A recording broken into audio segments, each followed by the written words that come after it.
Yes, sir. So again, we have physician documentation. I have it from a licensed pediatrician that I'm carrying it on his behalf.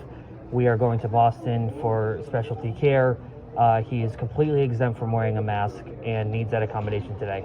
I understand that, but if you did not go ahead and provide the documents with Frontier Airlines, I did. then unfortunately we cannot go ahead and do that for you I have an email proving that I got from Frontier. Let me see the email. That. Because we would have it too.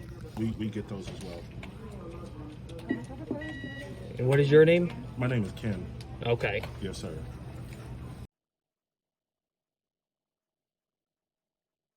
And they would have notified us as well. So that's the difference, received versus approved. Well, I have a pediatrician signed document that he cannot wear a mask. Yeah, until we get that though, and because there's certain requirements that you have to meet, like he has to take a test and all of that, like 48 hours prior, so that's why. He cannot wear a mask. You will wait right but there. until When that's the gentleman approved, come up, you he'll can't go fly. ahead and see if there's a next one for Boston or another area. So, what's the option? When did you get that You're email? very welcome. Yesterday. Right, so they probably didn't even have time to. When did you submit it? How far in advance did you submit it? I'm not sure. I didn't know how to submit it, and somebody submitted it on my behalf. Okay. Yeah. So until that is approved, he either has to wear a mask or he can't fly on Frontier. That's how. Yeah. Well, I have a physician's The documentation. The physician's documentation does not override the corporate approval. That's why. So is he going to be? We get these often, and until we have it in hand in our computer and on email, we can't just, because if that was the case, as you know, everybody would say, I don't have to wear a mask. That's how it goes. Okay, so when he wears the mask and he has a medical emergency on the flight, it's going to be on Frontier Airlines, not on me or any of us is going to be on Frontier Airlines. No, sir. We won't board you. We'll give you a refund if you're telling us he's going to have a medical emergency.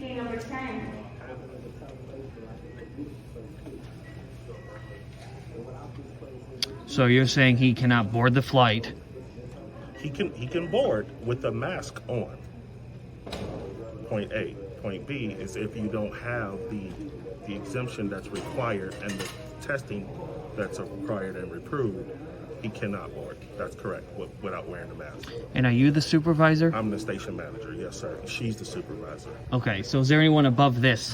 There is not, because sir. I have the documentation. You have the hospital, you have the doctor's note. Right.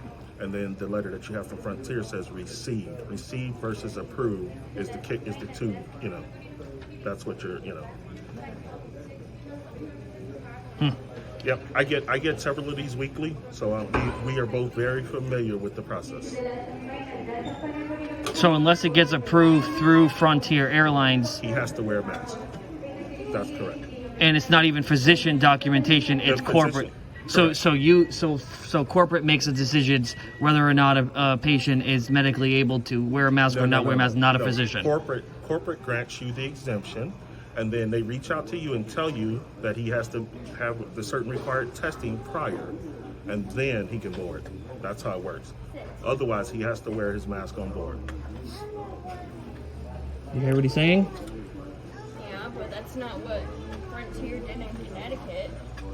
He's saying that he needs to wear a mask despite our physician's documentation. Correct? I didn't say anything about your physician. I'm telling you how this works. Right. You have to submit the request. It gets approved or denied.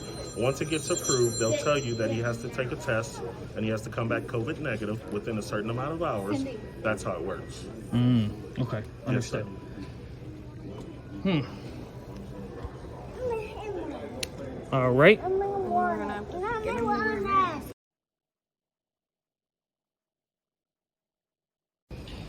Can you wear your mask? Can you wear your mask?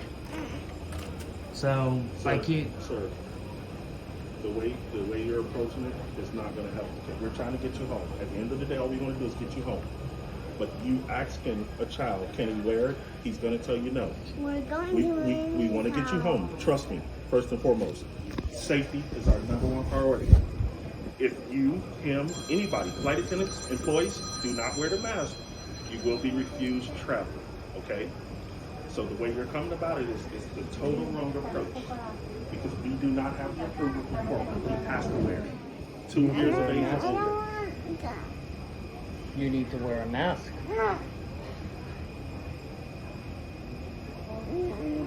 We've been doing this so long, trust me, we all hate the mask, but we gotta wear it. There is no exception. Unless you get that exemption from corporate, there are no exceptions. Can you wear the mask just to sit on the plane? I'll when we're on the plane, I'll work No, with you. you can't. You cannot cross that threshold without it. 2 years of age or older, we treat you the same, whether you're an adult or not. You gotta have it. There's no. We listen to your concerns. We're telling you what we got going on. You can't board. You can't get on the plane because you're not putting the mask on, so we cannot go. How old is it? 4. Autistic. Oh, you owe me a refund. Offload. We don't have to, sir. Yes, sir. You can film me on Just so you know, this is all being recorded, so you're denying an autistic child Sir, a flight. We are not denying your child a flight, okay? I am denying you at this time based on your verbal abuse and your abusive language. That's what I'm doing. Oh, sir. that you were recorded at the counter telling me that he can't board a flight without a mask. Because you do not have the So, exemption, sir. is it because of the mask or is it because of the verbal abuse? No, sir. We're making the rules up as we go You along. have escalated it, sir. Why, we're making the rules up as we go along. Okay. Yeah, offload. Yeah. We're going to issue your refund, sir. Come on, Mikey.